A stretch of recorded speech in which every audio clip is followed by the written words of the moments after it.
Okay, hello everyone. Thank you very much for coming. It's really lovely to see so many people from the community join us in our second conversation on a Green New Deal for Newburgh. Just to give you some context, this is a course that is called The Right to Employment. And this semester, my students and I should introduce myself. My name is Pavlina Cherneva. I teach the course, The Right to Employment, and I teach in the economics program at Bard College and conduct research at the Levy Economics Institute and have launched a new initiative called the Economic Democracy Initiative with my research assistants, Kyle Moore and Jordan Ayala, who are also here with us. And so we are, have been in this semester in a conversation with the students about, well, an old idea, the idea that anyone who wants work, is looking for work, should have the right to decent employment. And this idea is, of course, part of international covenants and recognized in constitutions and universal declaration, but it doesn't guide policy.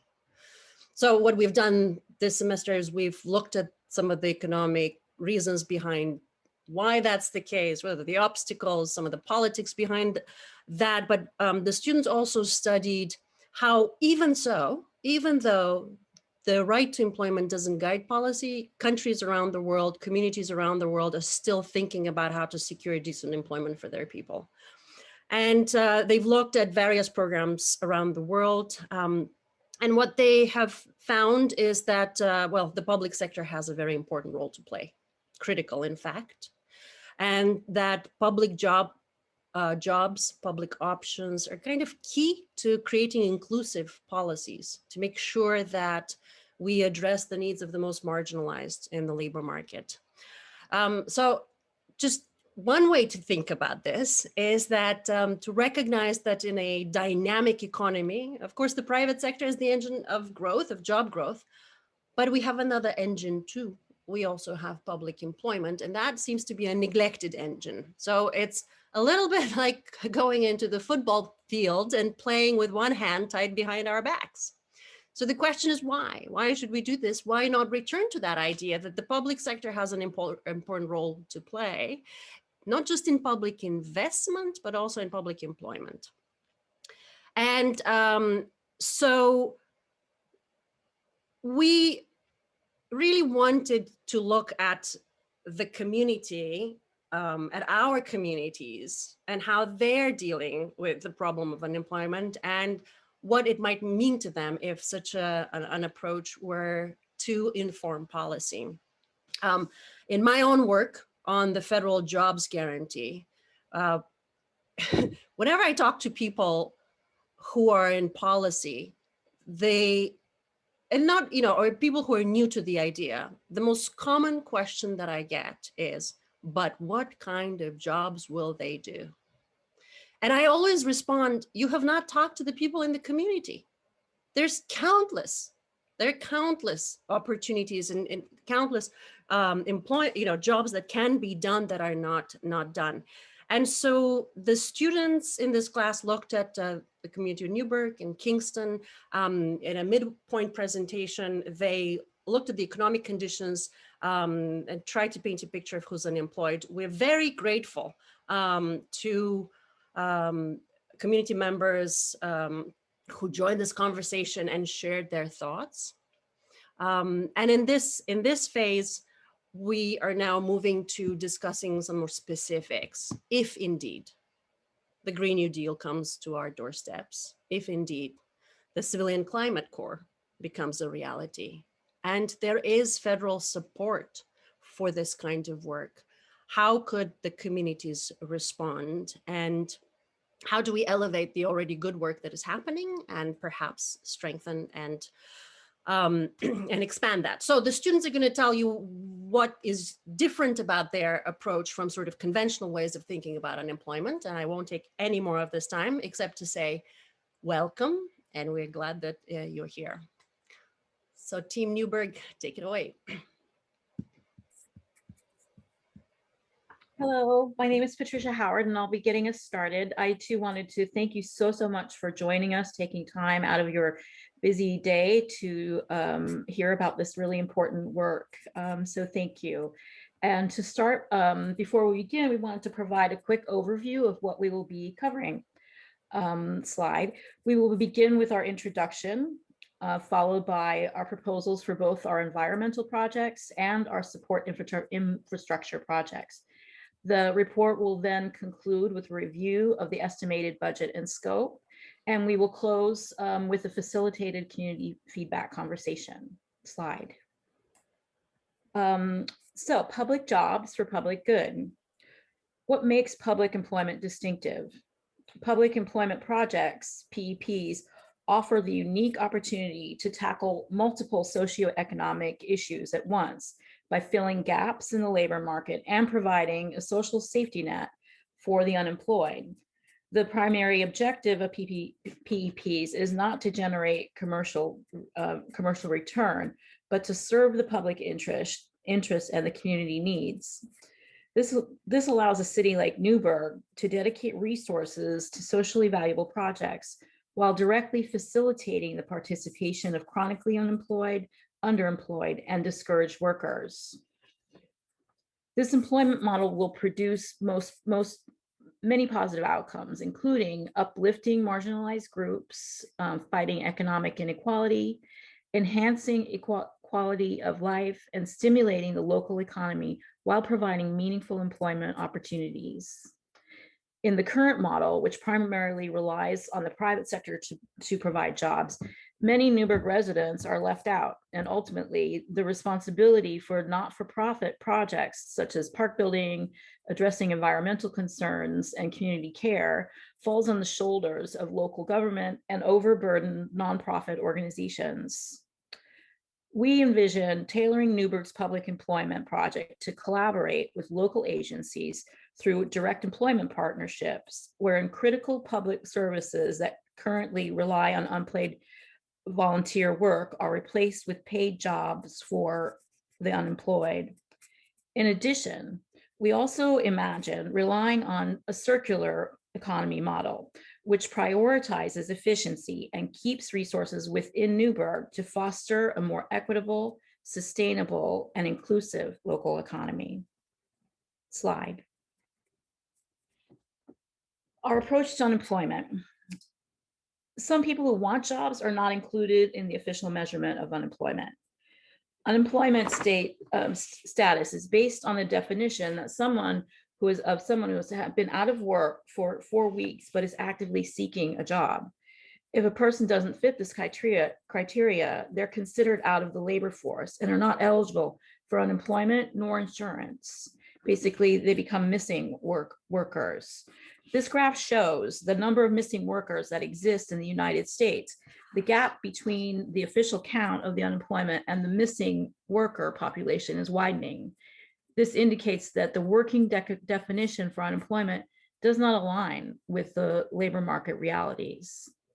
Based on this knowledge, we want to target both the officially unemployed and the missing worker through a public employment programs.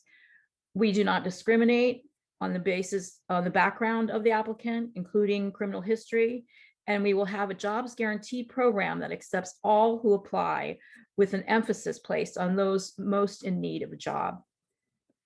Slide. Just a quick Newburgh at a glance. Before delving into this project, we wanted to quickly go over some of the statistics that are relevant to our proposal and help contextualize life in Newburgh. Newburgh is a diverse city. The majority of Newburgh's population is Latinx, followed by 23% Black population. In addition, 44% of the population speaks a language other than English at home. Newburgh is a young city. 30% of its population is under the age of 18, which is more than the state and national averages. Additionally, Newburgh is a care-based economy. Its leading employment sectors are education, healthcare, food, and entertainment. slide. We'll speak to the unemployment rate. Newburgh's unemployment rate is generally higher than the unemployment rate for the state and of New York, and higher than the national average. The city's 2019 unemployment rate is 6.58%. It corresponds with approximately 887 people. The most recent figures from March 2021 report an estimated employment rate of 8.6%, corresponding with 1,056 people. Sorry, you can see this, the blue line here is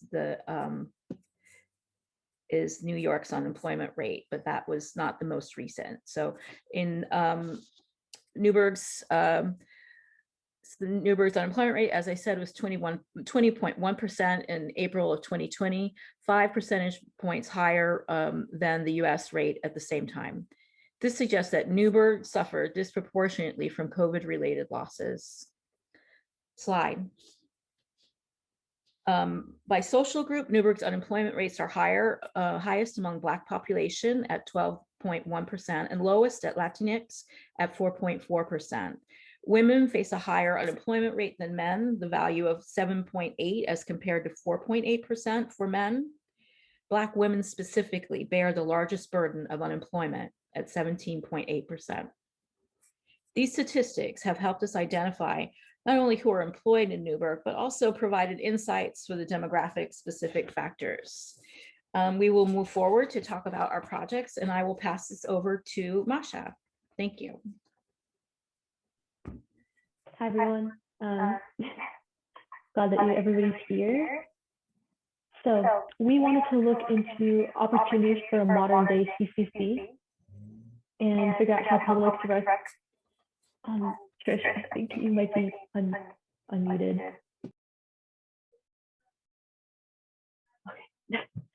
Okay. So we wanted to look into opportunities for a modern day CCC and figure out how direct public employment could go hand in hand with new jobs. Next slide, please. So there are 3 key public employment projects that we have identified. Each addresses a critical aspect of Newburgh's environment. So the first is a circular economy, which addresses waste management and composting. Number 2, our city greening initiative addresses green spaces as they have a huge impact on our mental health, air quality, and asthma rates, which are an acute problem in Newburgh and much higher than the national average. And finally, our Quasar watershed management and community outreach workforce addresses multiple issues related to water that are linked to public health and ecosystem stability. All of these projects have been created with the goal of making sure that the community are stewards for their own environment while generating public employment. Next slide, please. A central feature of modern American life is waste. The average New Yorker produces 25 pounds of waste a week. A public employment program would be an ideal structure to implement waste reducing intervention. And we propose a 3-pronged approach for Newburgh. So first, a large-scale public operation to clean up the city's public spaces. That would be educating and collaborating with the public, very important to permanently change the quality of life in Newburgh. Second, food, which is a huge portion of American waste, can be diverted and composted by a public works program to produce environmental benefits for, say, the community's gardens, farms, and green spaces. In New York alone, 4 million tons of food waste is produced yearly, but that provides a huge composting opportunity. And finally, a secondhand and repair store would keep useful, usable, and fixable goods within the community. There's a place called Restore, which already has a secondhand store in Newburgh, but there's a lot of potential for collaboration with a public employment program. So all of these projects would be collaborating with existing volunteers, nonprofits, and government programs to achieve a more sustainable relationship with waste. Next slide. We propose 250 jobs to go towards this effort to redirect food to those who need it, to compost food waste, and to divert items from the landfill. This would create professional opportunities to Newburgh's residents while improving the quality of life in the whole city. On the ground, there would be a lot of opportunities to put these institutions in place. People can also gain technical skills in repair and maintenance. This program would require a well-organized, visionary administrative team capable of managing teams in this size. Building translators and other PR workers would help shape the relationship. Additionally, Newburgh is a young city, and there are many skill building and apprenticeship opportunities that would be well suited for the youth. Next slide. Our greening program is designed to expand the green infrastructure of Newburgh and create public employment through adding resources to existing parks, community gardens, and other green spaces of Newburgh. The majority of these jobs would include soil sampling, composting, maintenance, landscaping, and gardening, and sort of following in the footsteps of the tree army, the old CCC. A variety of new small-scale spaces can be created in underutilized spaces across the city, such as back alleys and parking lots or empty lots. The development of these spaces wouldn't really require a huge amount of infrastructure planning, and this would also make it less likely to contribute to potential gentrification, which is an issue that frequently occurs when parks and other large green spaces are created in low-income or minority neighborhoods. This initiative would create jobs and outdoor spaces for Newburgh's residents. Work in existing green spaces is currently performed on a volunteer basis, but this would be transitioned to paid public work.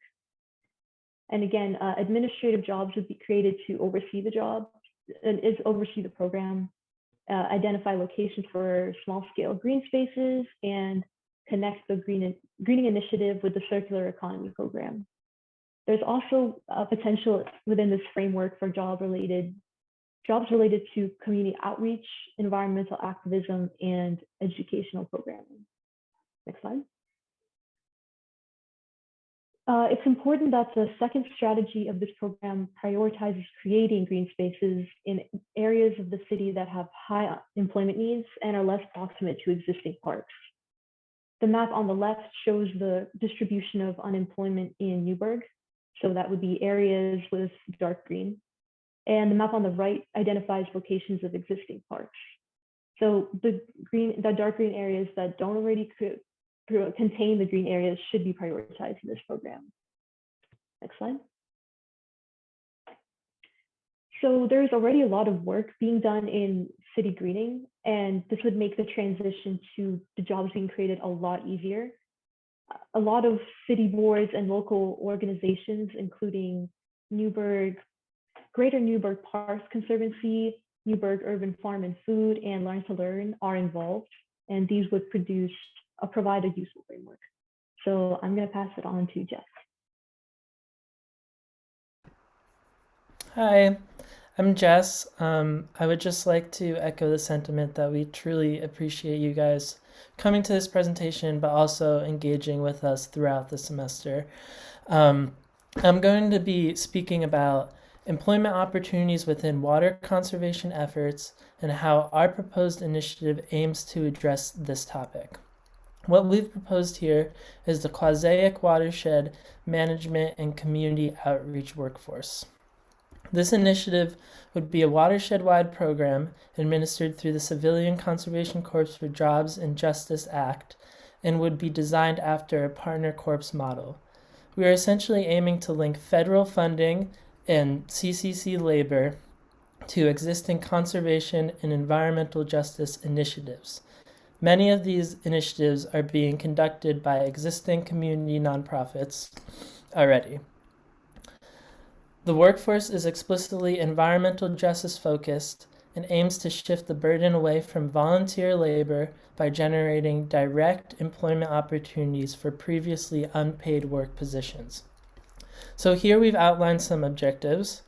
Firstly, establishing a partner corps model, managing the watershed in a socially and ecologically sustainable way with a focus on climate resilience and social justice, as well as facilitate public awareness, activism, and engagement in decision-making processes regarding local water.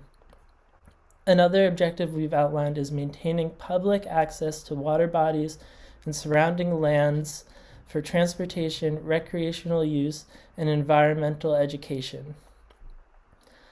Further, another highly important objective is to take a preventative approach and protect drinking water at its sources.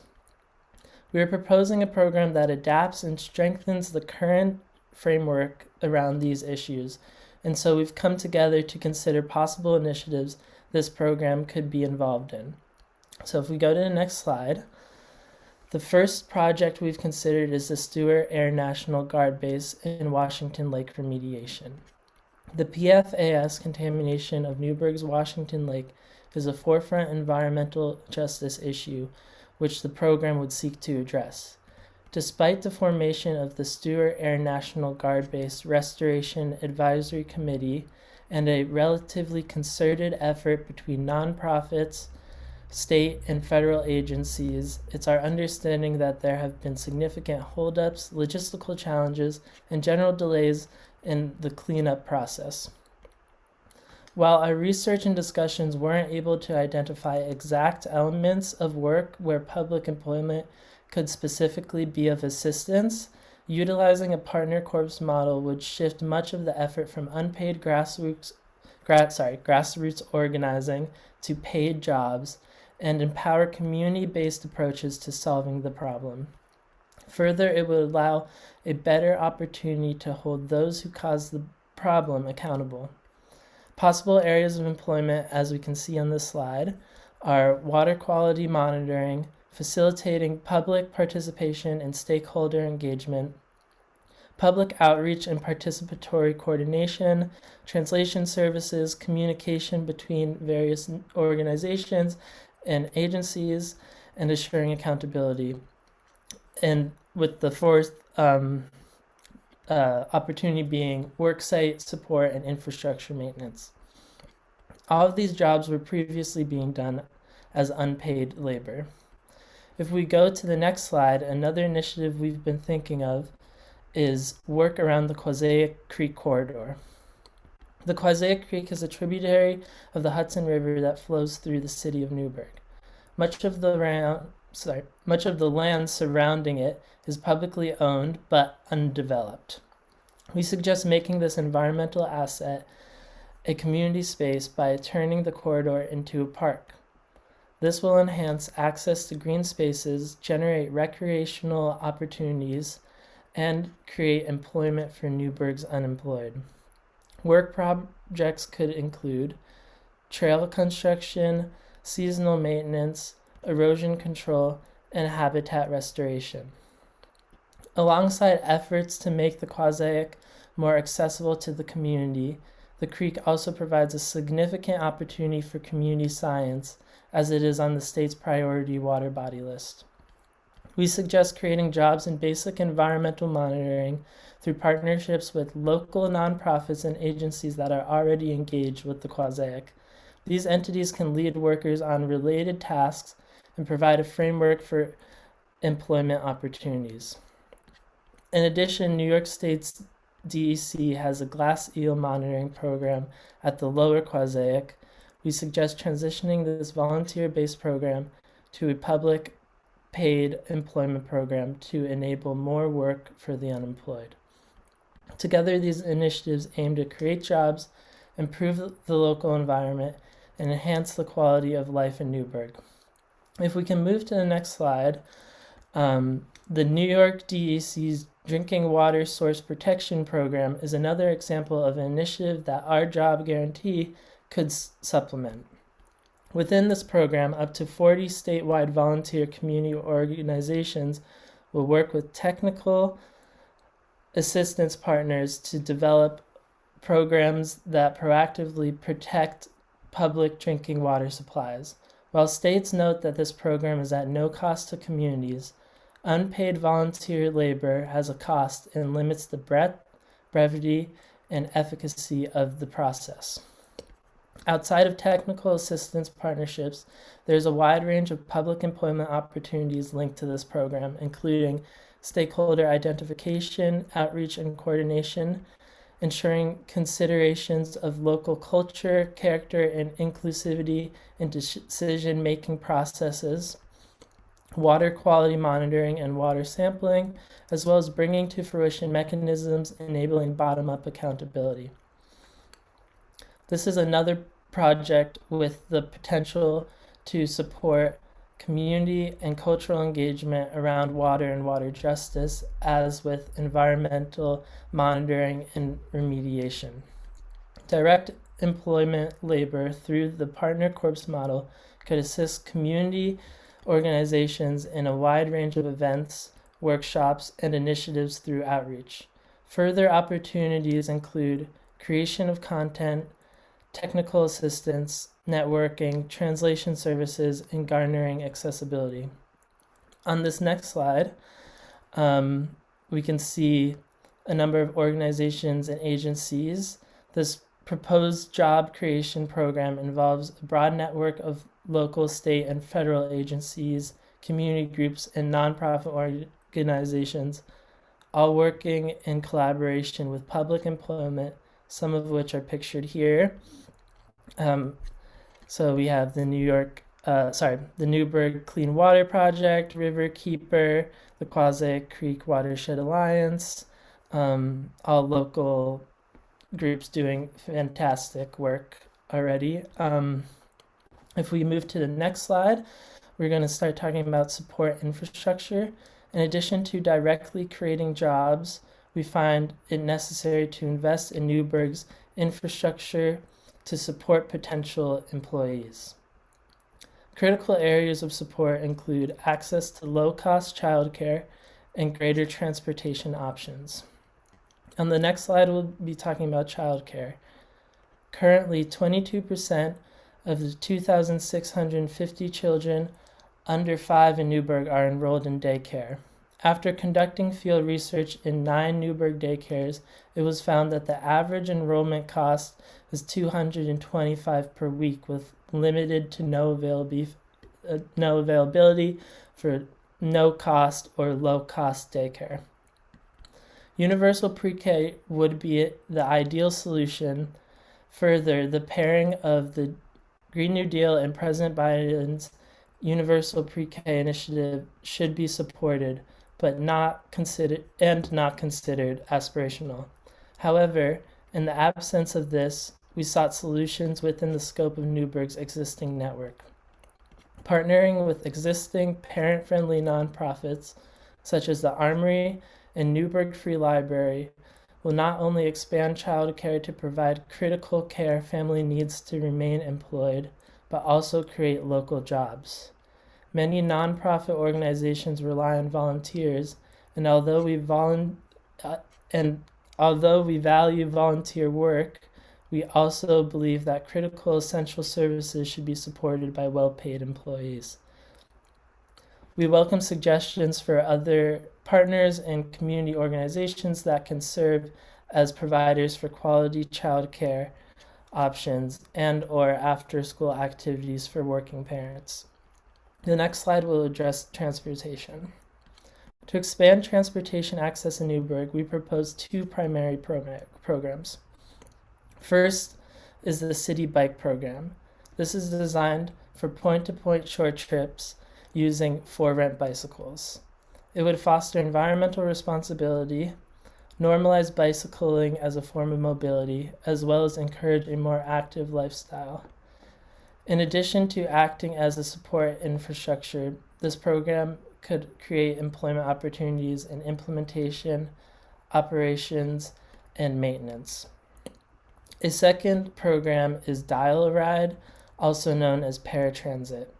It is a valuable transportation service for seniors, people with disabilities, and for those whom a fixed route transit system isn't fully accessible.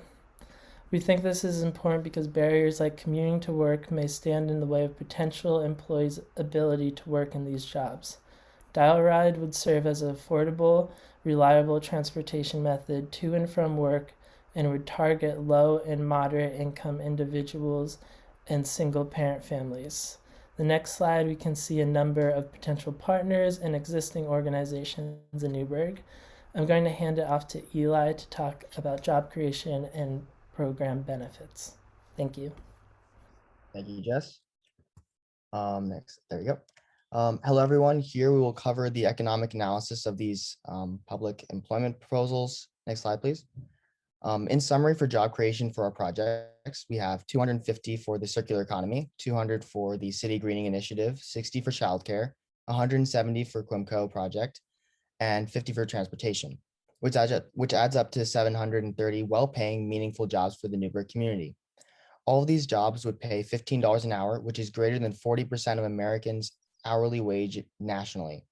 Let's discuss the economic impact of these new 730 jobs for Newburgh. Next slide, please.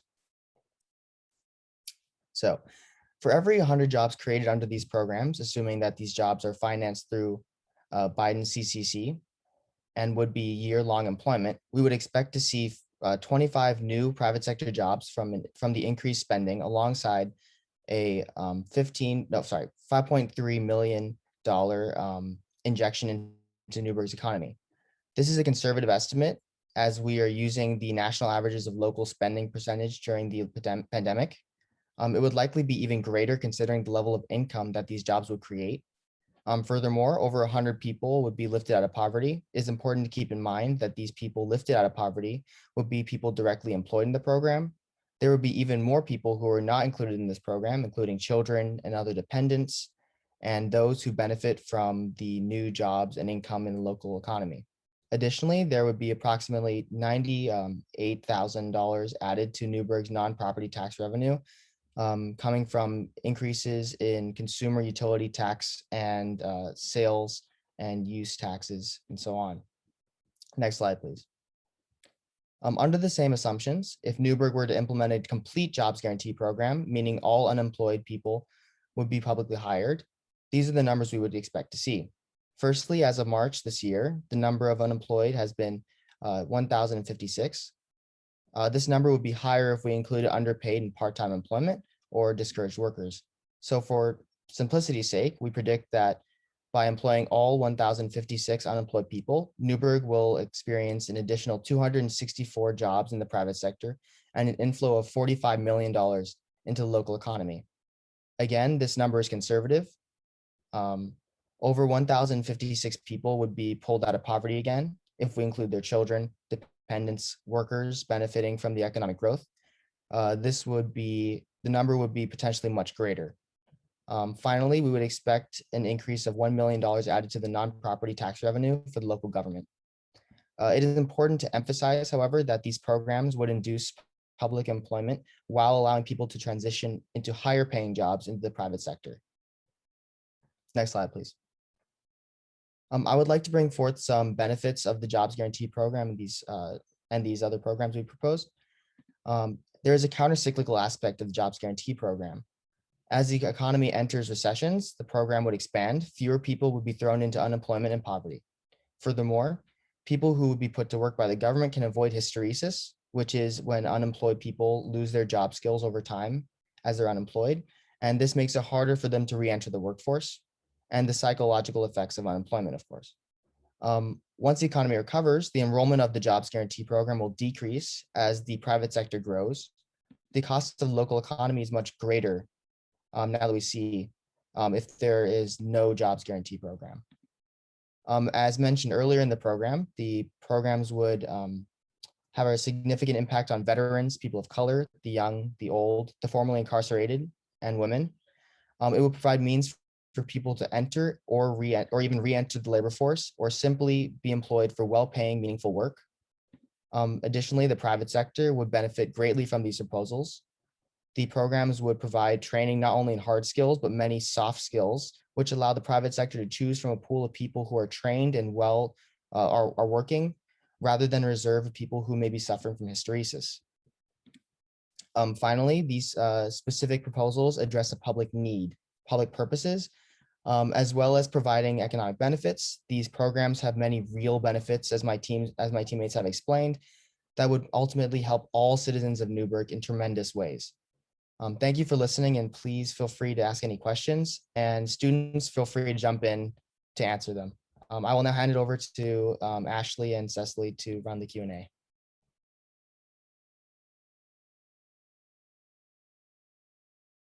Okay, sorry, I couldn't find the unmute button. Hi, I'm Ashley. I just wanted to quickly say thank you guys so much for coming. We are so happy that we are able to directly engage with community members on this very community-centered project. So first, we'd just like to open it up and ask if you have any questions or comments before we get into our more guided discussion. Am I unmuted? Can you hear me? Awesome. So I do have a comment. You know, I've had the pleasure of working with some of the BARD students for quite some time now, and they're just doing amazing work. I do know that my colleagues, some of my colleagues are on this call. So I just want to give them a quick shout out to Councilmember Mejia and Councilmember Monteverde, and I'm not sure if the others are on, but you know, we are all awesome. I know that sounds a little self-aggrandizing, but what I wanted to know, my specific question is, what can the city do as a government to help this initiative move forward? Yeah, thank you for your question. And also, I just want to reach out to everyone. If anyone has an answer, feel free to jump in. I would say that, you know, this is kind of based on the hypothetical that we would receive substantial, you know, funding from the federal government. But really, I think what our emphasis has been thus far is on, you know, designing meaningful partnerships with existing institutions, locating community needs, and then sort of finding ways for public employment to fit into that. I'm going to pass it over to Tyler, who has his hand up. Yeah, I think the thing that people can do at the local level and governments too is really to endorse these programs and say, this is something that would really benefit our community. And we know that these are some of the projects that would happen if this was the sort of proposal that was accepted. So I think, you know, talking to people, you know, trying to get other cities and city officials, like, to generate public discourse about this, because I don't think most people think about public employment in this way. And it's, as you've seen, I think there's a lot of really clear benefits to it. So I think that from my perspective, that's one clear way that local community members, government officials, et cetera, can help put these things forward.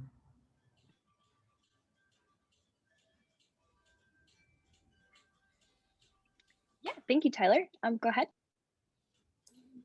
Hey, so one, I just wanted to say, wow, right, from the last time we were here to now, this is such a great sort of next step and next phase. I also wanted to thank Councilmember Sklarz, who's also on. Fantastic. I mean, you know, we're going to take this back to the rest of our colleagues, right? Because this is just, this is the continuation of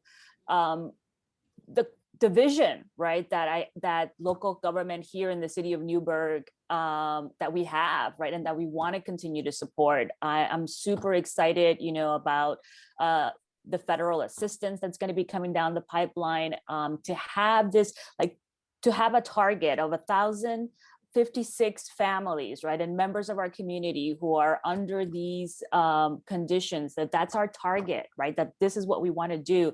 I want to make sure that we continue to leverage the partners that you raised up here, right, as a municipality, to go back and continue to touch points with them, especially as we come into our budget. You know, what is some of that seed funding that the municipality can continue to provide and be providing while the Fed, you know, moves along the pace that it moves, right?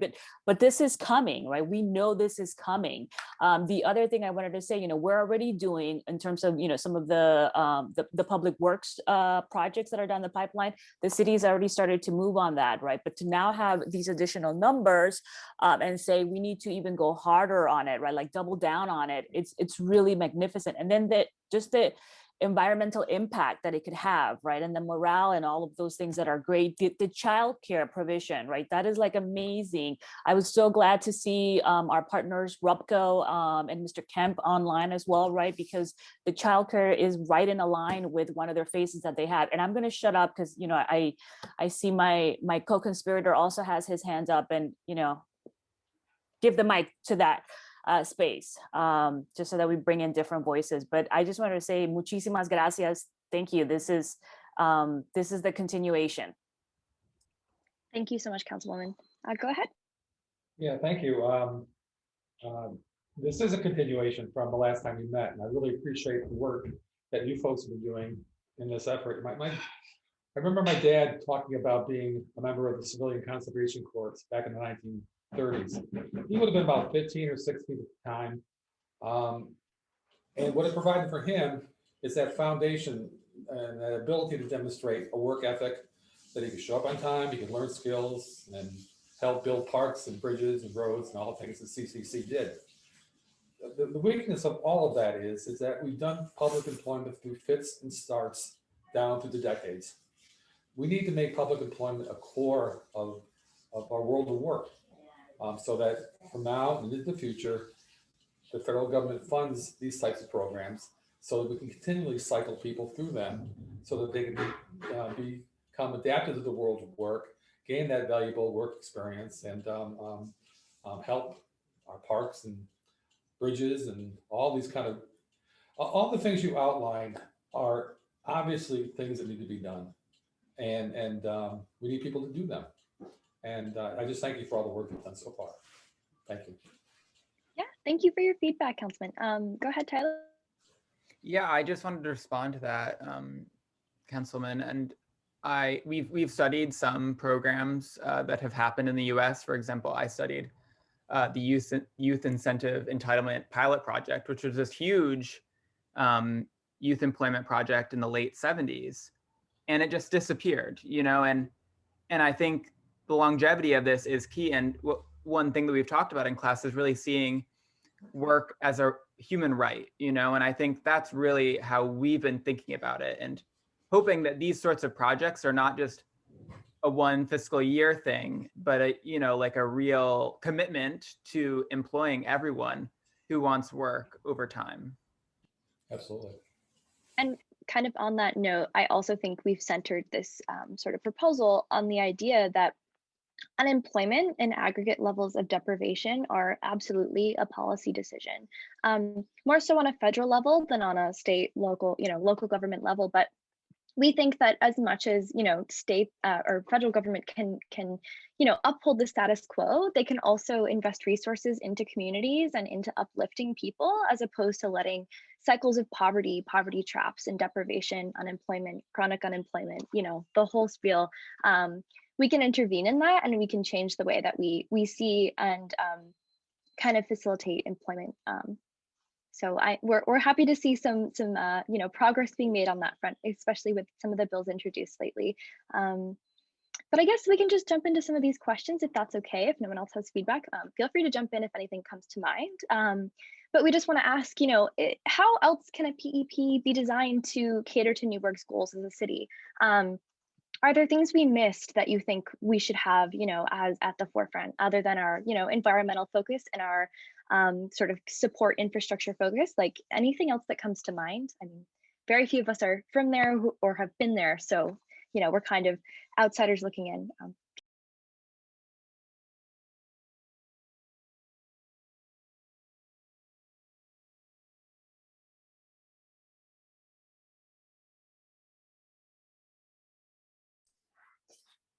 So I'll jump in really quickly here, right? With the luxury of being on the retirement list as a council member, I think I have the luxury to state that I've learned, and it's frustrating, but it is a reality, that sometimes being focused and what seems to be small steps that have a funding source attached to it is a safe start, right?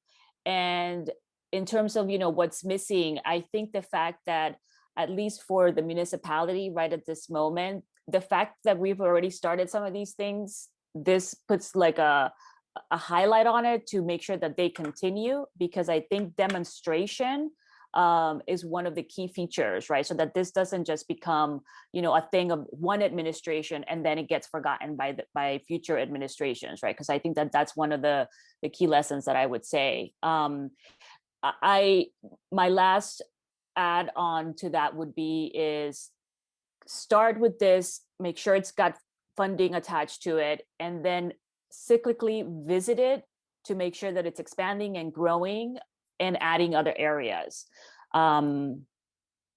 Yeah, so that's why I'm, because we could go on a whole list of things, right, that can get added to this, and that makes me nervous, bluntly, right? That just makes me nervous. Yeah, thank you, Councilwoman. I think we kind of ran into this as well. None of you were here, which probably is a good thing for our draft presentation. But I think we started off this process with so many ideas, and it was kind of just this longer term process of figuring out which of those ideas would have the most meaningful, tangible, and impactful influence on life in Newburgh and the people of Newburgh. But I completely agree with the continuity aspect as well. I think that is something, even, college administrations, we see projects come up and then fall away as students, move on. And so I think that, yeah, continuity is absolutely essential. So yeah, thank you for your feedback. Does anyone else have anything, or should we move on to the next question? Okay, I guess we'll move on. So we had another question kind of related to the first one, which is, can you think of other ways to employ the chronically unemployed of Newburgh? So kind of in the same sort of spirit of the first, how can we uplift people through work projects that maybe we didn't pick up on? Yeah, any thoughts on that would be greatly appreciated.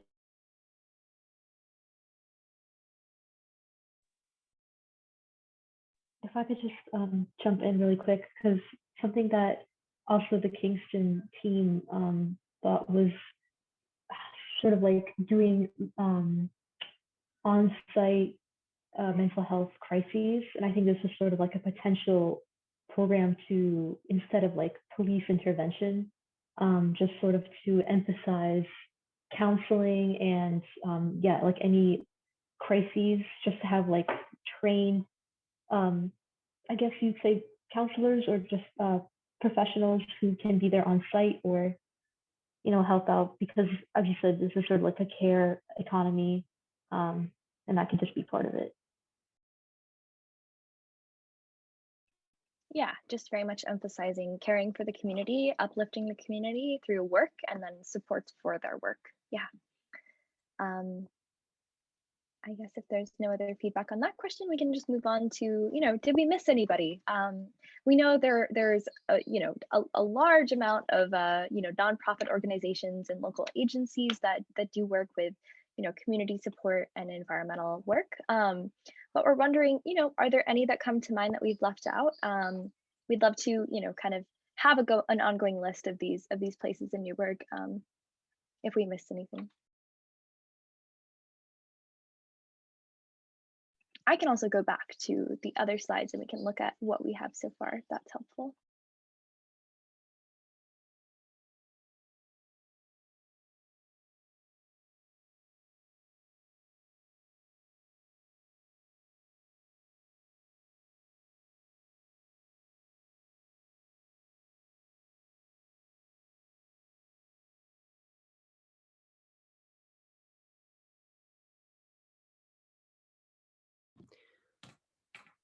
Maybe if I can jump in, apart from identifying stakeholders and partners, maybe even broadly thinking about, are there Newburgh specific obstacles to work for the unemployed population here? We understand, as the students have identified very clearly, parents, women, Black women have the highest unemployment rate, and it's a young city, and there's a small proportion of young people, children in early care.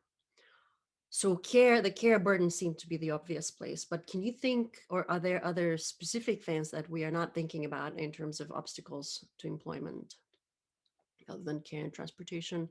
Or could we think about potential outreach programs? Because part of the issue is take up, right? The projects might be there, but how do we make sure that they are inclusive in the sense that they are intended?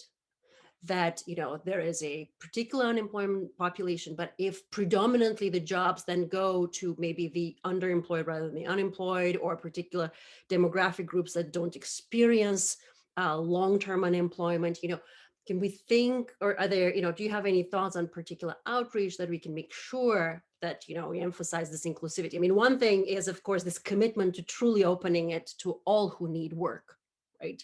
But then also making sure that the message reaches them, right?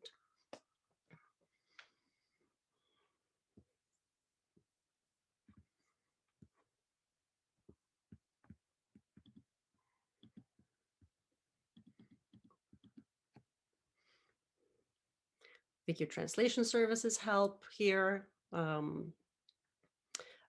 What is the, you know, what is the one-stop shop where people can go and find these employment opportunities? Is it the local unemployment office? Is it the job center? I think that that's what the students had discussed in their project.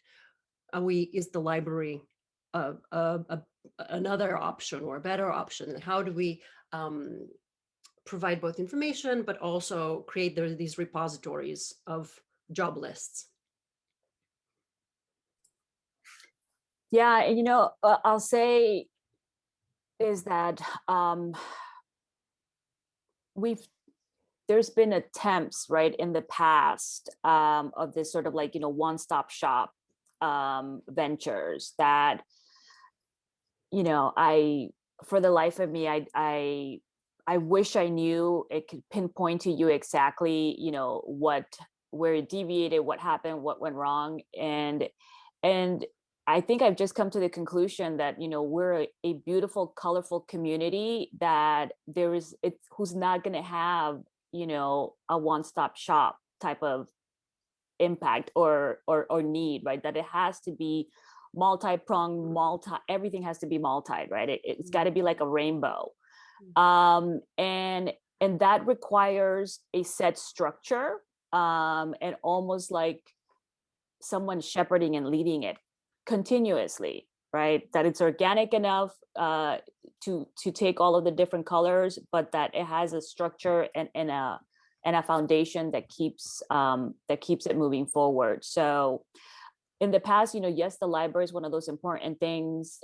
We even have a Department of Labor, right, like right within our city. And I will tell you from experience, it's hit and miss, right? It's a hit and miss venture that takes place there for all of its complicated reasons, right? You know, for everything, right? And so we've played around in the past. So I would love to, you know, sort of like continuing to map out, and we have some of it already, you know, what are the other sources, like the Armory, right? Like that's one of the, you know, sort of like, stakeholders that has a revolving type of door, you know, increasing our partnership with SUNY Orange is another sort of site. And we just have to keep it mobile. And, you know, because at the end, we're less than 4 square miles, right? And so, but we just need that consistency, right? Which I go back to that we've lacked, right? It's this consistency. So yeah. So yes to all of that, right? And it's got to be something that's mobile and moved around. So the translation services, you know, we've actually implemented that, at least for our municipality. And I hope that it continues to grow. We've done basic things like even get the proper equipment for translations, right? Which was something that we lacked before. So it's like we have the idea, but then we lack the tools to actually implement. So we are slowly, you know, tying A to B to C. So yeah, no, this is very useful. Thank you. And, you know, Ashley and the students, you can include that in the, you know, considerations for implementation, right? And certain other areas of yeah, and let me see if I can work, find research. yeah, if I can find, you know, some of the background. So we had partnered with Workforce Development Institute, right, to have like a just City of Newburgh focus thing. And I can find some of those background tools, because we actually had just one person, right? But it's like, could you imagine one individual trying to do quasi case management, right, for all of our unemployed? And it's just, you go back to resources, right? It's like, no, you need a team. Thank you, Councilwoman. I don't know who had their hand up first, but yeah, go ahead. Yeah, I think you guys did a great job. One of the things that really stuck out to me, and it, like throughout the whole presentation, was ringing in my mind is how you identified Newburgh as having the largest demographic of Latinx in the community, but they also had the lowest unemployment rate, right? So I was wondering, like, if you guys could talk a little bit more about that relationship, how like the largest part of the workforce or people actually comprise the lowest unemployment. And I wonder if there's like some subcontracting, unofficial, informal market that is actually filling needs that aren't represented officially there. Yeah, thank you for your question. I'm not so certain about that, but if anyone is, please jump in.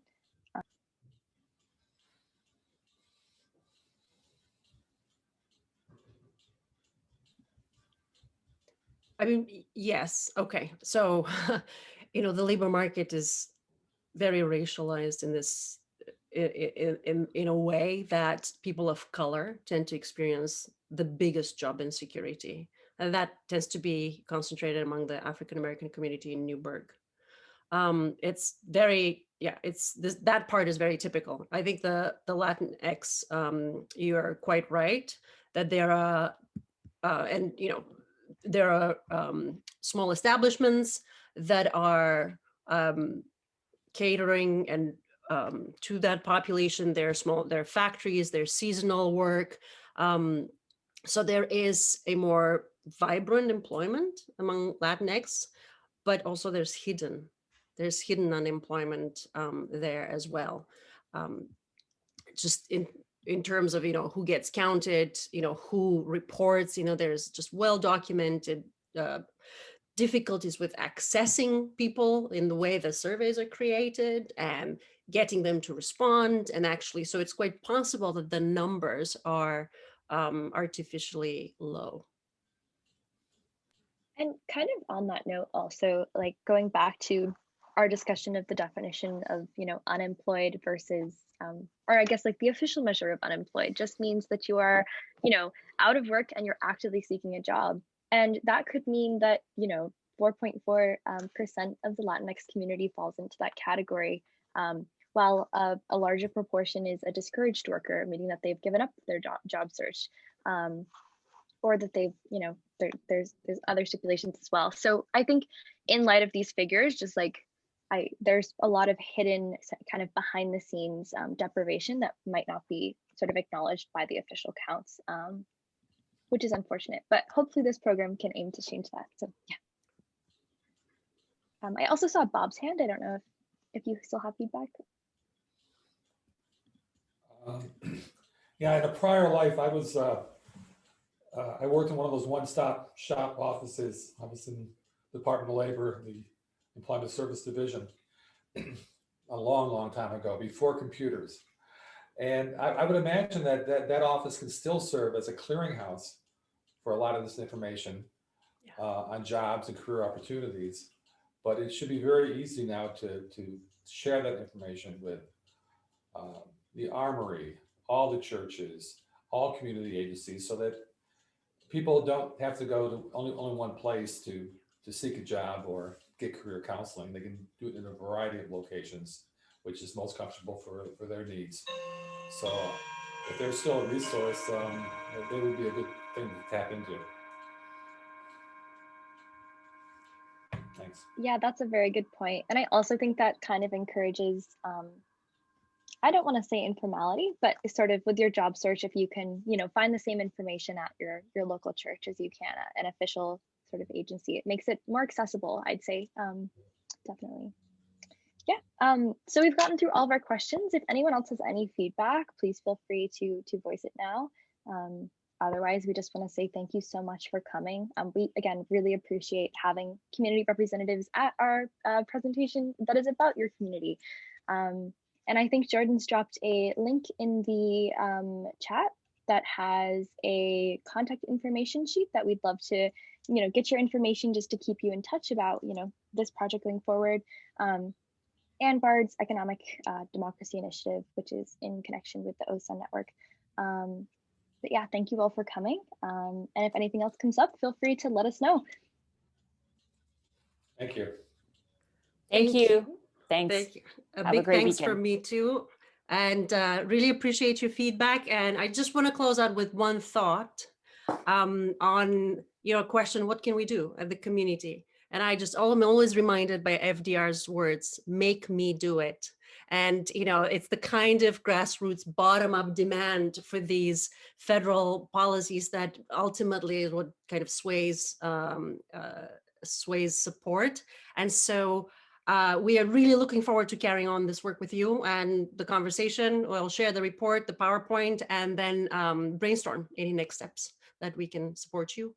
And thank you. Thank you again.